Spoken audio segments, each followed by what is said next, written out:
Welcome to the show, Marlene. How are you feeling today? I am feeling great. I'm always feeling great when I'm around amazing, powerful women like you. Stop, stop, stop. Oh, she looks absolutely gorgeous. Always gorgeous. Every Thank picture, you. Same to every you. picture. What do you do? Oh, listen, a little filter doesn't hurt nobody, and no shame in that, okay? Because these restless eyes, you mamas understand that, Right. okay? And some good makeup, some good That's makeup. right. Well, you got it. Those tips were mm, classic. So, today's topic, we're talking about two generations, one diagnosis. But I really want our guests to get to know you because your story is absolutely amazing, very inspiring. So, you have your son AJ. Yes. He's doing great things. I'm on your IG looking at him, sports and all that beautiful stuff. Yes, we don't want to limit our kids. We want to expose them to everything. Yes, yes. So, can you take our listeners back to what was going on around that time? Because AJ has come a long way. He sure has. So when AJ was born, we thought it was a normal pregnancy. And he came into this world and suffered quite a bit and spent some time in NICU. And I was told there he had a genetic disease for sure. Unfortunately, we never got a name for it. We didn't get any positive test results. Everything came back inconclusive for many years. But in the first year, I pushed for therapy because early intervention is key. Hmm. And you tell me my child has a genetic problem, I'm going to assume things are going to come delayed. Milestones are not going to hit. So I advocated and went against insurance 3 times in appealing. He needs therapy. He needs occupational, he needs physical, he needs speech, he needs it all because we don't know when and where it's going to happen. Right. Eventually, they did. I tested him for autism. I had him evaluated before 18 months or right around 18 months, and they said, no, he doesn't have autism at all. He is just has a genetic component, and we need to figure that out part first. And I was like very naive, new to this, like a lot of us, when you get one diagnosis or something. And then around three and a half, four, the doctors pretty much gave up and told me we don't know what he has. We may never. He may be the first of its kind, and there's nothing we can do. We just have to wait for incidents to occur, hospitalizations or emergency transfusions or surgeries. And I said, okay, but I think my son is on the spectrum also, and I need therapy for that. So between 18 months and 4 years, he didn't qualify for ABA, anything behavioral, because if you don't have that diagnosis code, it's just not coming. Well, I wasn't gonna sit around and wait, right? Like some people do, but not me. And I went and I took behavioral courses myself. I educated myself and Pinterest was my best friend. YouTube was scarce. My son is 12 years old, to give you a backstory. And I relocated states at 4 from Florida to Georgia.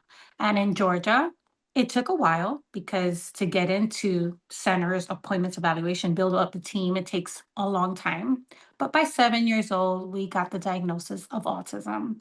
Um, the thought of back then, not now, doctors saying, autism co-occurring with genetic conditions was not so talked about then. Mm. Now it's looked at like, okay, does he have anything else? Or Right. now children with genetic diseases, they look at them and say, okay, let's see if they're autistic too. Let's see if they're ADHD. I didn't have that luck. So I wasn't going to waste 7 years of no training, no therapy, no nothing. So I worked really closely with the therapists that were approved. And that I think is what built AJ's foundation, the routine, the structure, everything. Yeah. I, Going back, I mean, day one, he was in NICU. Yeah. Let's talk about that. But you have these professionals telling you, we don't know. Let's just wait and see. What was that like for you? Just one, knowing that I think my child is definitely on the spectrum. Two, these doctors have no clue what else is going on with him. Like emotionally, how did you keep it together? In front of people, I did. Behind closed doors, I didn't, like most of us. We, um, we put up a big front to to keep it together for our children, right? Because I am a big believer that your children feel all your sentiment. If you're happy, they're happy. If mommy is sad, they're sad, you know? When I realized he had a genetic condition, that took me by surprise completely. Going into the NICU took me by surprise completely.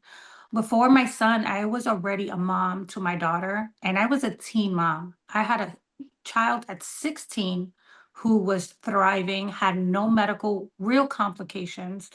Um, and I was able to navigate life fine, career, everything. But my son, this was like, wait, I'm at the what we consider at that point, I was naive also, age appropriate, married, homeowner, like planned the pregnancy. And it's just like I thought I was doing everything right compared to when I was a teen and I was like careless, right? So then to have a child, not if doctors don't know what's going on with him, how am I as a mom going to know what's going on with him? It was a blessing and a curse because the curse was, will we ever find out?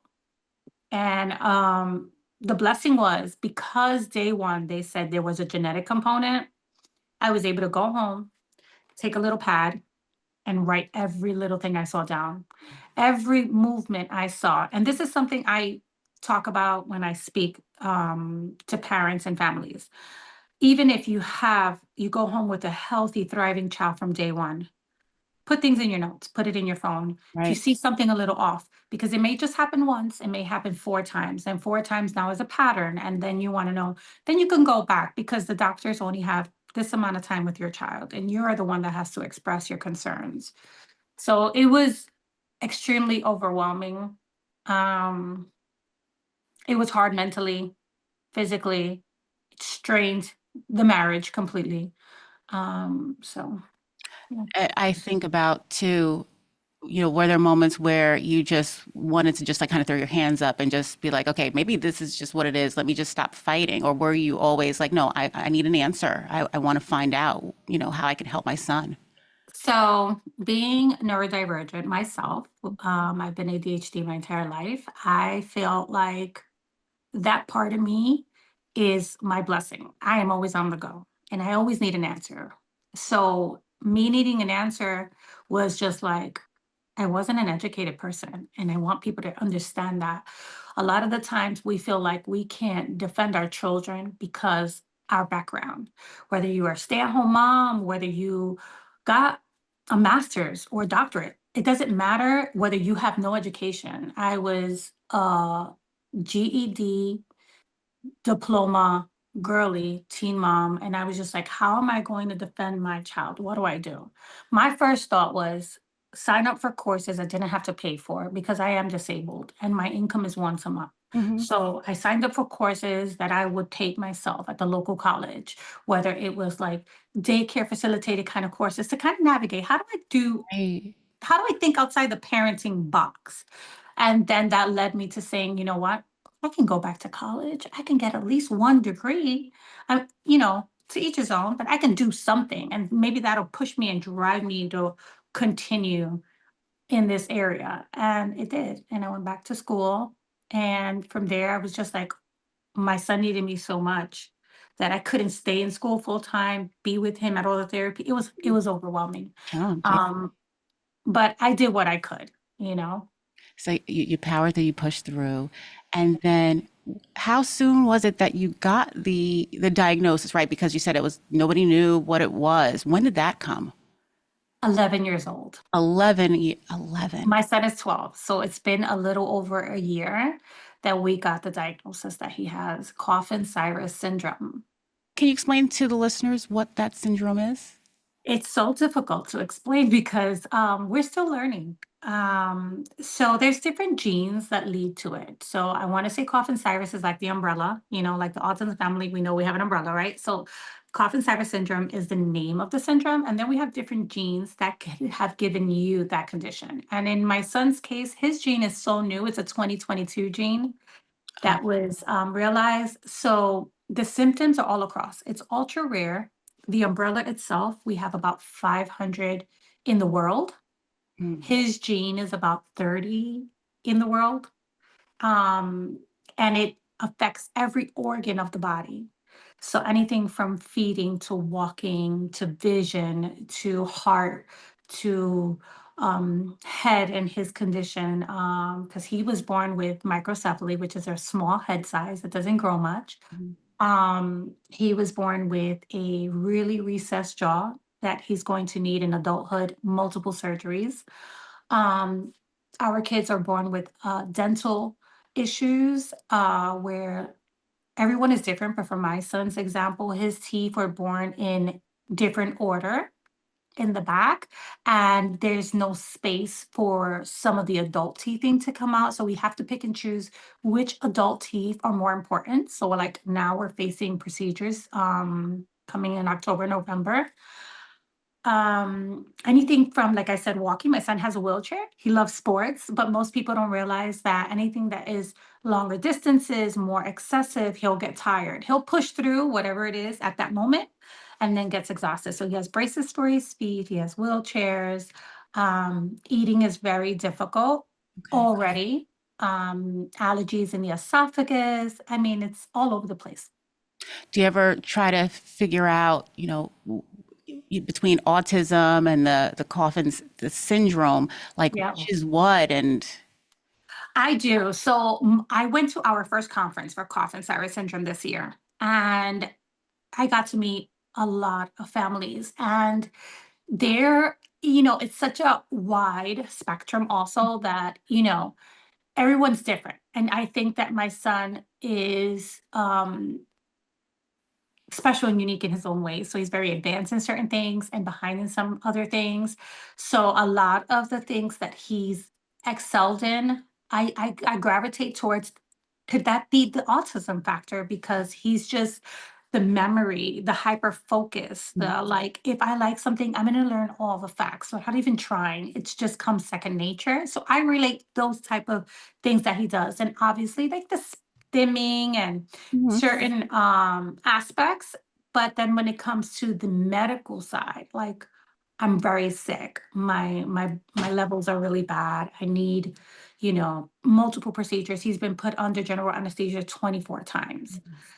And, I know adults that don't get put under once. Yeah. So in that aspect, I'm able to decipher and say, yeah, that's Coffin Cyrus. This is autism. And some things maybe not. But finding your village now, right? It must have been so. I probably would have been so overwhelmed just to find like finally I have a name for what's going on, with my child, and that there's other people out there who, I could be a support to, and they could be a support to me. That must have been so amazing. Listen, you know, being an autism mom, you meet another mom. And now moms and dads are everywhere, right? Right? Like we could go down the supermarket, you could That's see right. someone's tag. That feeling of excitement of we in the club together, you know what I You mean? Like already I see know. you already know. It's still exciting no matter how many other autism parents you meet. So just to meet one person in the world with this other condition.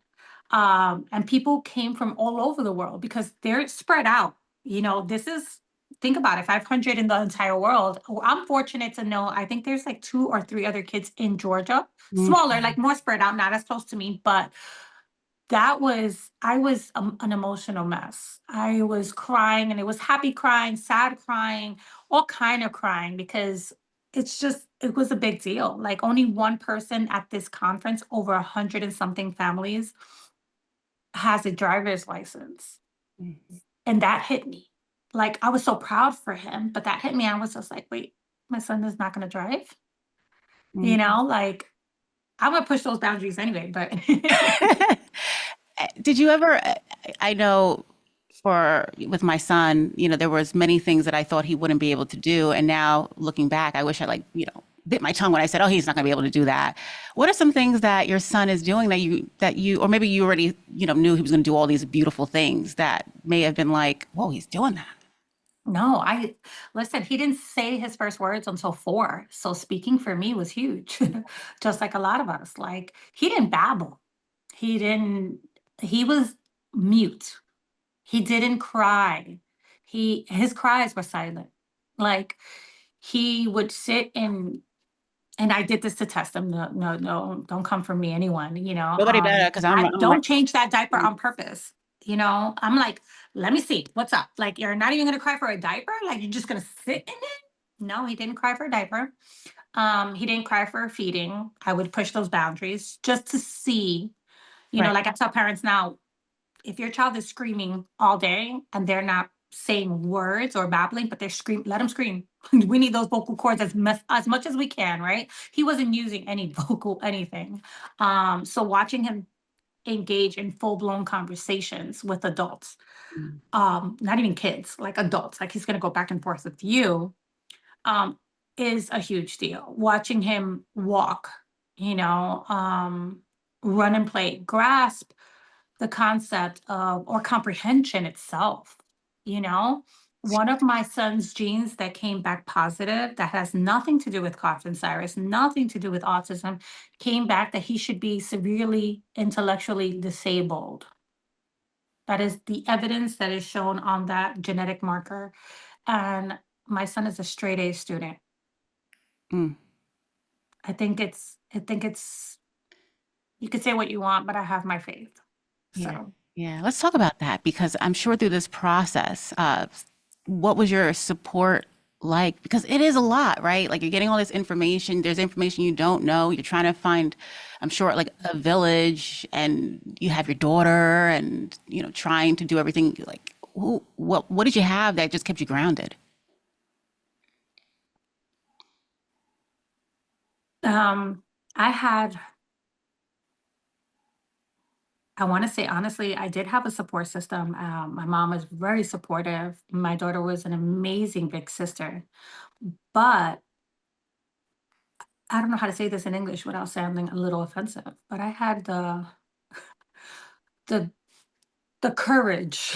That'd be the nice way to say it, right? I had the courage to just me against the world, and I'm going to do whatever it takes, no matter what it takes, remove myself from circles that didn't fit us, um, place myself in position to benefit my son, learn, not be embarrassed to say, I don't know.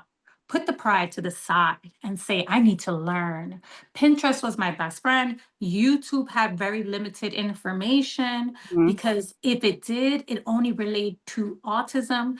If it did, it only related to ADHD. My son has more than 10 conditions. So for me, it was just like, where do I fit? That's where I said, you know what? I started with the first book that I wrote and said, I need to showcase multiple conditions because children have multiple conditions and we have to have an understanding of that. And that led me into saying, I wanted, after building up a couple of books and a business, I wanted to give back. This is not about money. This is about educating and being resourceful and teaching that no two kids are alike, Mhm. not even on the spectrum. Don't think you know one person with autism, even three other ones, because it's not true. Right. Right. And that for me was just like, you know, put your belt on a little bit tighter, buckle up, because this is going to be a ride. And I was ready for it. I love that. You were ready for it. And there was so many things, so many barriers, right? Obstacles that you had to get through, and you moved through it, right? You moved through it, you made it. Um, Now, thinking about your daughter now, Mm. talk to our listeners about how that came to be. Well, if you haven't heard the term of glass children, right? Those are our siblings of children with special needs.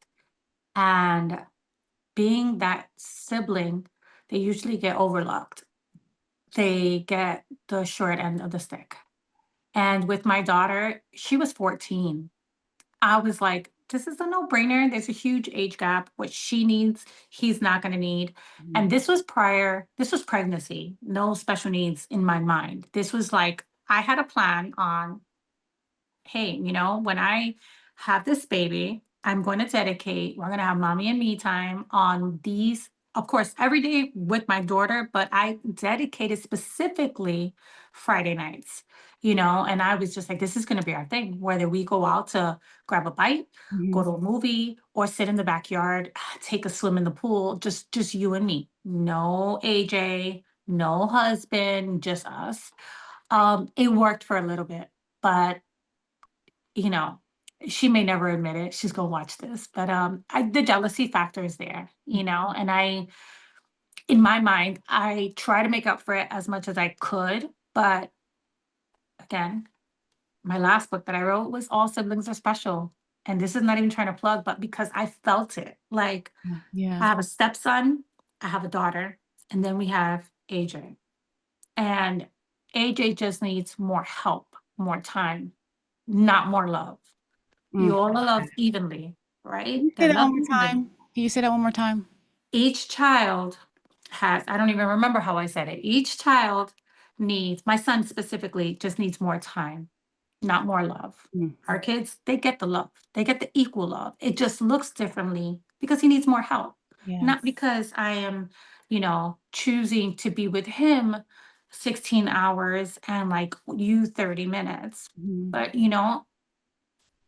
every every special needs child is different, and that's another whole thing. I'm going to say special needs, I'm going to say disabled. I know some people get offended with that, but my son needs more care, more assistance, more navigating, more hand over hand, more prompts. Where to as my daughter, she was able to get herself dressed, Right. get her book bag, do her homework, just have me check to see if the homework is done, make sure it was done good enough. Um, Go outside and play. I didn't have to worry about injuries or falling and, visual impairments. I didn't have to worry about those things. Right. Where so my son, he needs more of me because of that. And it is a challenge. I have all my whole crew of kids, and I think in general it is hard to be able to equally give the time. Whether you have a child that's have special needs or not, it's difficult. But we have to give ourselves some grace, right? You're just doing the best that you can do, right? And so some siblings, as they get older, they get it, right? They start to like understand. It wasn't about like that you love him more than me. It was about that. Yeah, I get that there was more challenges and more fights that you had to do with him, and more Mhm. systems that you had to deal with him. And we hope that our children understand that piece. Yes, I think that when they're smaller, it's a lot easier. When they grow up in a closer age gap from what I've researched and families that I have met, it's easier because they don't know anything different. Let's say special needs child is born first and next child is born. They only know being born into a world where I love on my special needs sibling, right? Like this is how we do. They don't know an outside world out of that. Right. And even if your second or third child is born, if there's closer age gaps, it works out a lot easier. But can you imagine, even if I had a child without special needs and there's a 14-year age gap, that 14-year-old is like, Mom, it's always been you and me. What do you mean? There's like a third person that has to opinionate on You where we said eat for ride or dinner. die, Mom. You said ride or die. Yes. And that's I think what it was, because at the end of the day, my daughter, I treated her like I had this thing that I treat my kids. I know this is gonna sound bad, but like when I was a single mom, I never made it to where it was just me as the adult making decisions. I let my daughter participate in decision making, not where we're gonna live and stuff like that, but like simple things like, what do you want for dinner? You know what I mean? That it was such a big deal, because most of the time as parents, we make a decision with what we have, right? Right. Whatever's in the fridge or what we want to cook for our other half. But it was just her and I every day. So it was just like, you know what? What would you like for dinner? What would you like to do this weekend? I'm not always going to give the suggestions. And, she kind of grew up with me because I was young. Yeah, yeah. Now, talk to our listeners about your daughter. Does she, son, daughter? So my daughter, Ashley, made me a grandma. And my first grandchild, she had named Messiah. and Messiah is now 6.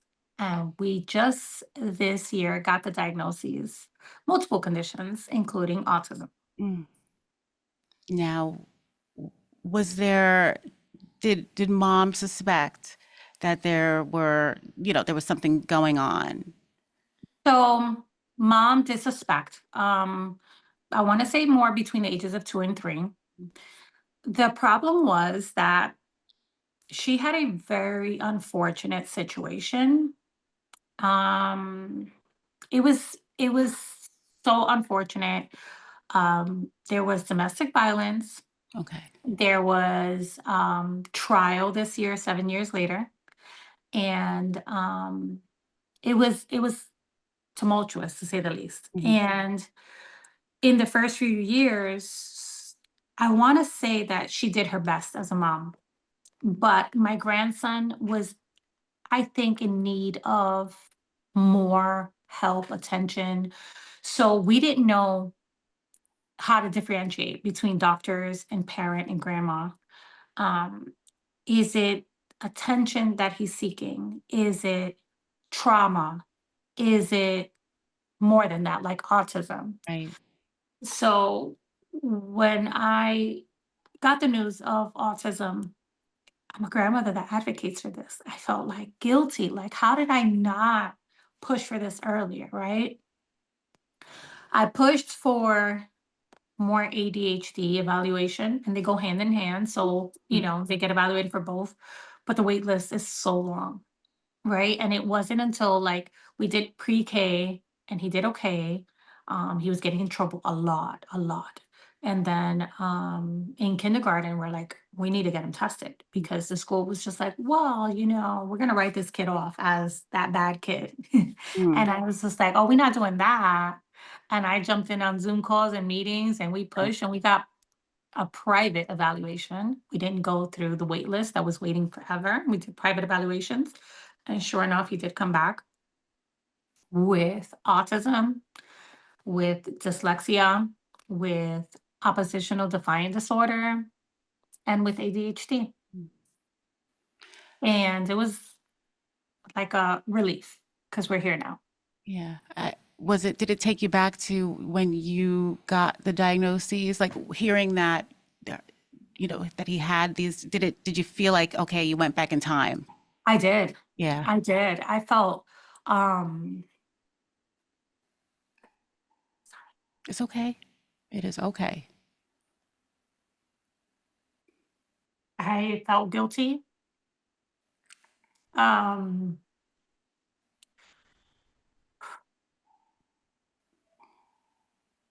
I felt guilty because I felt like I should have got him diagnosed sooner. My daughter doesn't live with me.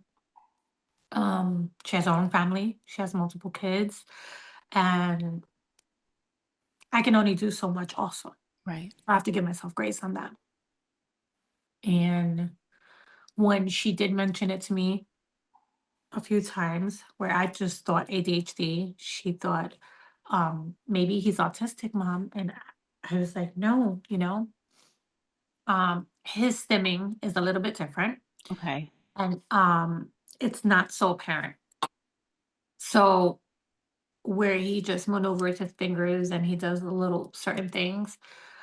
I thought, you know, there was nothing really else that was like speaking to me, right? So I said, no, maybe he's just mimicking his uncle AJ. You know what I mean? He's always around AJ. Maybe he's just mimicking him there. Mhm. Um, I knew that there was behavioral issues and listening and sitting still and stuff like that. So I was just like, look, once we get him evaluated, we're just gonna get an evaluation for everything.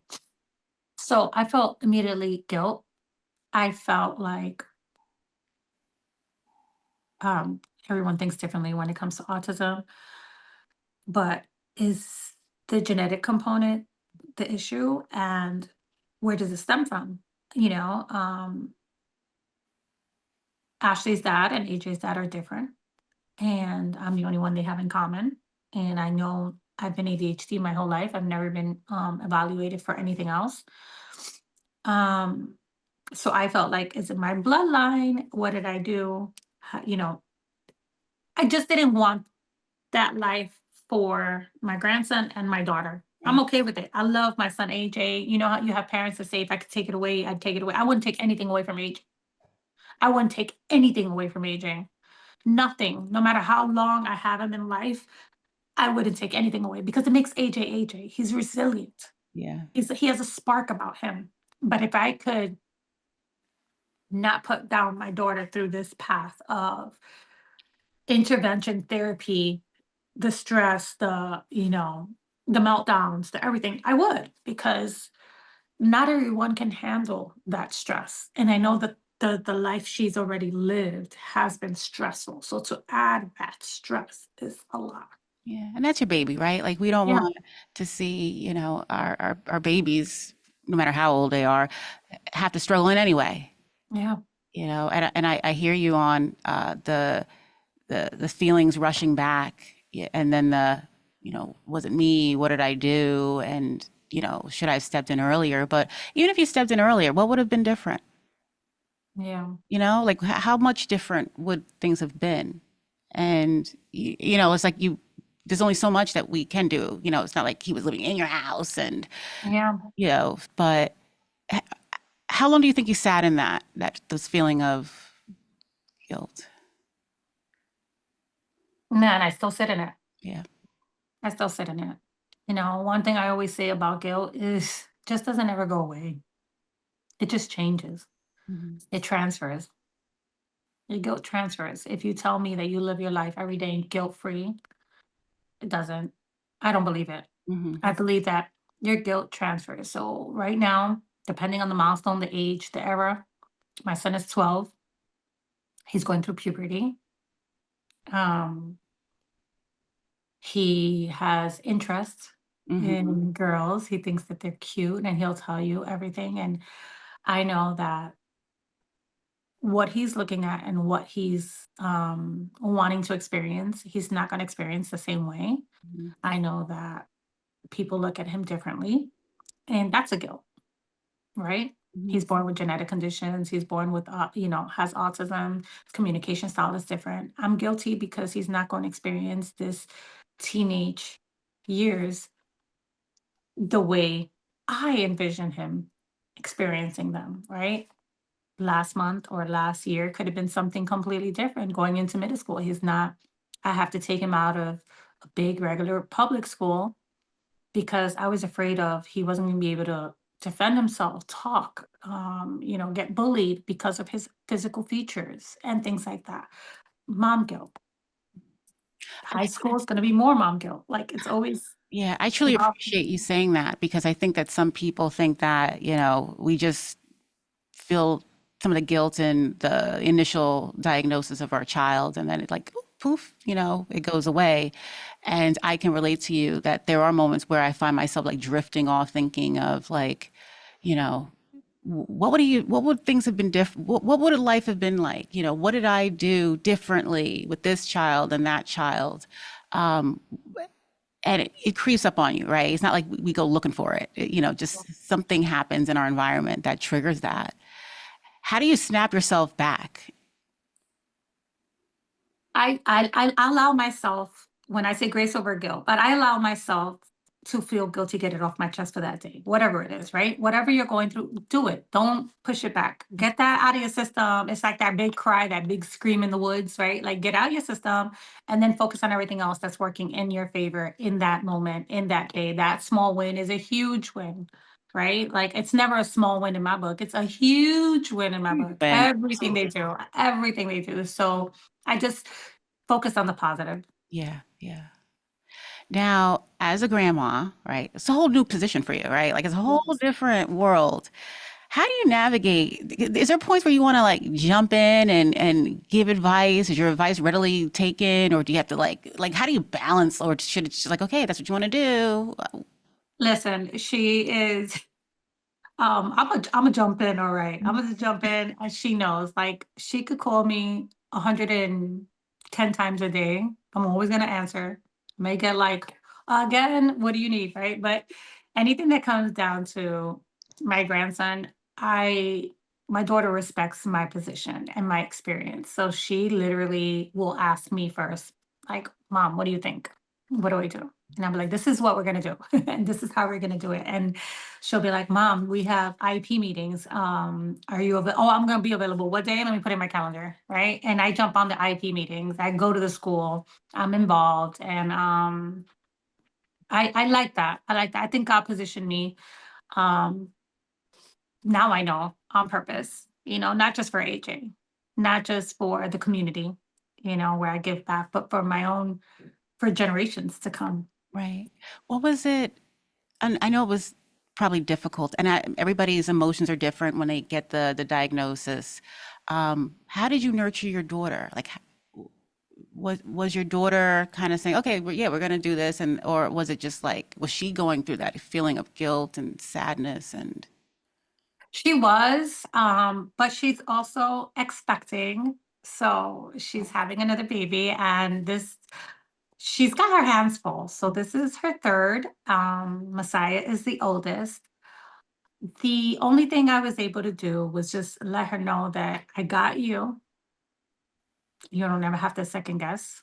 And I did maybe the advice that some people won't like, but I told her, if this is too overwhelming for you, he could stay with me full time, straight up, wow. because I walk this life. Yeah. And you have now two little girls to look out after. Not saying that you can't manage it, but like I said, before Messiah came into this world, there was a lot of trauma. Mhm. And sometimes that doesn't reflect great in parenting styles and emotions. Like, she has to heal. And I think that this diagnosis and is enabling her to heal, because now she probably feels guilty free, in the sense of, it wasn't trauma. It wasn't the things that we're thinking of. He has autism. So Right. now she is so patient with him. And it's weird how it's like a light switch, you know, where to as before you would be like, oh my God, he's just not listening, right? Hmm. Like, straight up, let's be real about this. You have a kid, they're not on the spectrum, they're not anything, they're just not listening. And you're just like, oh my God, this little boy is like jumping around, he Right. doesn't listen. I keep telling him, he gets on timeout, he gets in trouble in school, and guess what? He'll do it again and do it again and keep getting in trouble in school, or Mhm. keep getting called on the bus at home. And it's just like, oh, now everybody got to check themselves, because now, guess what? He can't control. He's trying to regulate, he's trying to figure Right. himself out, and he is all over the place. Exactly what you see him doing is because his body was not regulated. And we did go medication route Mhm. for ADHD.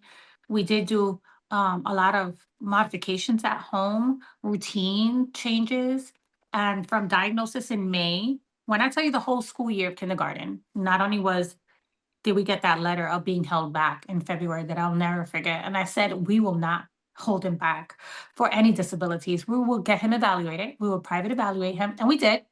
We got him an IEP before the year ended on record. Wow. Okay. Because we were not going to let him be held back in Yeah. kindergarten for something he has no control over. And he started out here in Georgia. We started school the very beginning of August. So we're 1 month in, literally. And he is excelling, never been in trouble. He is doing amazing things. Yeah. Amazing things. You made me think about there's so many kids out there, right, that don't that they're labeled bad. They're not listening. It's the family that's the issue and the problem, and then they just get pushed through school, and then you find out later in life that there was, you know, these special needs happening, and then this child thinks that they're bad, and they just kind of reinforce that and play into that. But just being mindful of and being aware that it may not just be that they just don't want to listen to you, that it there could be some other underlying things going on. And I think that you having the experience that you had kind of helps your daughter. Like, it gives her a little bit of I don't know, like a couple of points uh, Yeah. ahead because it's like you've navigated this world. You navigated blind, right? Like, Mhm. but now she has like a guide and she Yep. remembers her brother, right? Like she, Yes. yeah, And she was an advocate for her own brother in her own way, yeah. so now it's like, okay. And this is a big, deal because they're not alike. My grandson and my son are not the same people. They don't have the same interests. They don't do things the same. Their mannerisms are not the same. They don't stim the same. They don't eat the same, Mm. you know? And that just goes to show, no two kids are alike. And even with that being said, she is able to understand, you know what? We got this. I got this. I've seen this before. Hmm. I've seen my mom do it. And if she feels like she's lost a little bit, she's able to call me. That's great. I sent her all the social media pages. I can't wait for her to get involved. I want her to be so involved like me, but I can't force that on anybody, right? Mhm. Everybody finds their own lane in this diagnosis journey. So I'm like, I'll send her links, I'll send her videos, and she's very accepting of it. Some parents are in denial in the beginning, or some parents go through the I'm good over here. Like I know what I'm doing. No, she's very like, feed me the information. I need it. Yeah, and I definitely want to get into that advice that you would give that that grandma who is dealing with that because we know that this is not something that this is rare that happens, but it does genetically. Mhm. It does happen, right? ADHD is genetic, right? Like we Mhm. pass it down. And I can relate to you. Having a diagnosis of ADHD. As females, we're diagnosed later in life Mhm. because it looks different, right, than boys. Now, Yes. how do you take care of yourself? Like I know you do, but but do you have like a self-care routine in a sense? What does that look like? I know for some people it's counseling, some people it is like getting my hair done and nails. What is yours? You know, it's a few things. It's cooking. I love to cook. Not necessarily for people, just for my home. Now listen, And I was looking at those oxtails. listen, Listen. I literally never post food videos. And recently I posted a few videos, and I have a video coming up talking about why I like cooking. Um, as a parent of a special needs child in the early years, you don't go out. Even in the late years, depending on your child's needs, right? So you're missing out on nice dinners, good food, allergies. My son has shellfish allergies and I love seafood, right? So it's like, oh, I can't go nowhere. You go to a steakhouse and he can get an allergy, right? And it's happened to me before, like eyes wide shut. So I would like the feeling of cooking because in the kitchen, it's just me. My husband's a great support. He would love to help. I don't let him. It's just me, right? So that's my zone. I can play music and I love the gratification of seeing other people happy. So when you taste my food and you say, oh, this is so good, it makes me so happy, right? And I know that's cheesy for a self-care tip, but it's just finding the little things that make me happy. And that's one of the things that make me happy. Um, Diving in and speaking and supporting families brings me joy.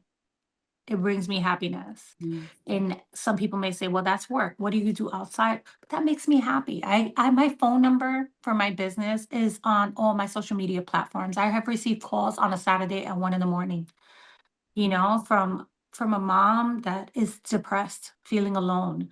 And I'll take that call because that makes me happy. I'm supporting. I've been there where I felt like I couldn't find an answer online. As much family as you could have all around you. I love you and I love your kid and da da da da. Da, you still feel isolated. Mhm. So connecting with other people brings me joy. Um, and when it's just me, I have one room in my house. Not everyone can do this, but I have one room in my house that is that I'm a grandma. It's my glam room, Mm. but it is my little sanctuary. If I want to clean, I clean it. If I don't want to clean it, I don't clean it. Mm. If I want to apply makeup and play and dabble because this makes me feel good, I do that. If I want to watch TV in there, I do that. If I want to just sit and meditate and think about life, I do that. So that's not my little escape from my home, my husband, life, computer, anything. None of that was cheesy. None of it at all. I was like, wow, that's like a vacation for me. I think that's great. And just people, I think again, people think it has to be this huge event. And I think a couple weeks ago I was talking about like my daughter and wrapping paper and the I was just so into I'm not a rapper, but into rapping because of the feeling of the paper and the precision and just there was so much there that I was just like, whoa, I'm enjoying this. So whatever it looks like for each person, that's if it's giving you Yes, gratification, go with it, right? absolutely. Do it. So now again, my favorite part of the show is when we give back to that mom. And I really want you to give back to that grandma, right? Whose child in a sense is falling in their direction. They just found out that the grandchild has some kind of disability or challenge, and they're struggling with that, and they're struggling with figuring out how I can help my child, right, without maybe overstepping. What advice would you give that grandma? Make yourself available. Know your limits, right? Physical capabilities. I have my own disabilities, and there's some things I can't do, and that's okay. But when you can do it, be there physically. Financially, if you can help alleviate something, if you're shopping and you see something and you know your child may need it, may try it, maybe a new tool, maybe something for sensory, pick it up. Watch videos that cost you nothing. Educate yourself more. Educate yourself more.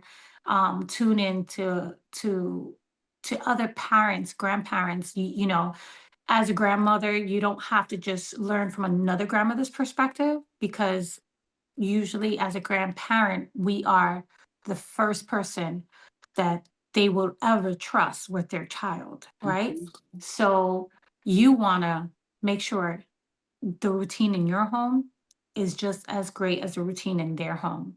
So if you have the space, if you have the means, you know, if your grandchild likes X, Y, and Z, when they come over, take that stress off your child. Like my daughter, if she comes to my house, I know Messiah eats this, likes this. Like I'll try to have those things for him here so that my daughter doesn't have to sit here and try to figure out, okay, before she takes 2 hours of a break, she's got to pack 3 hours worth of stuff to bring to my house for her to enjoy 2 hours of respite. You know what I mean? So for me, it's just those little things that you can do in your house that will allow your children to feel safe, comfortable, where they can just actually leave you with their child and not have to worry because you've learned their child. So just continue to learn their child and don't ask, do you need my help? Just help. Ooh, I Just love just that. be there. Just be there. Just be there. I love that. And with their emotions, right? Like if they're feeling feelings of guilt, how would you tell them to navigate that? I want you to be honest with them that you may not have experienced this particular guilt in your life if you haven't had a child with special needs as a grandmother, but emotions are okay and emotions come in different forms. And suppressing those feelings is what hurts us the most. But feeling guilty is okay. And if I could give you one tip to share with your loved one, it would be write down the guilt. For example, puberty for my son, right? Or like dating, right? Or teenage, whatever. That would be my guilt. And then after I write my guilt, write three things that will that he is able to do at his age that we can focus on, right? And that will kind of make me feel sometimes you have to see it. You know, you can't just think it and go back and reflect on it until the next little guilt comes because it will, you know. To reassure you as a mom, as a grandmother, it's okay. You know, he's nonverbal, but guess what? He takes me to the fridge. He tells me he wants that juice. That is huge. That is huge. So remembering those things and reminding your child like huge wins, not small wins, huge. Oh, I love that. I love that. And you got books, Right. Yes. 4 books. Was it, you have a I journal? have now 6. Oh, Yes. okay. So let's start with how can moms, grandmas, everybody out there find you? So on all my social media platforms, I am Mom Advocate Marlene. And on my bio, you're going to see my link tree, and it has access to everything, whether I've done a conference, an event, Amazon, my website, which is helpingswans.com. Um, you can purchase books directly through me. They're on Barnes and Noble, they're in Target, Walmart online, Amazon, of course. But yeah, Now, I wrote some things down because you're so phenomenal. You gave like listen, badass. I mean, from advocate, community educator, author, speaker, been to Capitol Hill, just spoke in Paris. Okay. Like you said, you wrote all these books and you're just out there on social media, bringing awareness and attention to to to to help others who are navigating this path, whether they're navigating alone. You make them feel not alone. You do so much. And then the nonprofit, you are incredible with thank you. just everything that you do. And for those who don't know, Marlene was at the Moms Who Hustle. She was the last speaker and she blew it away.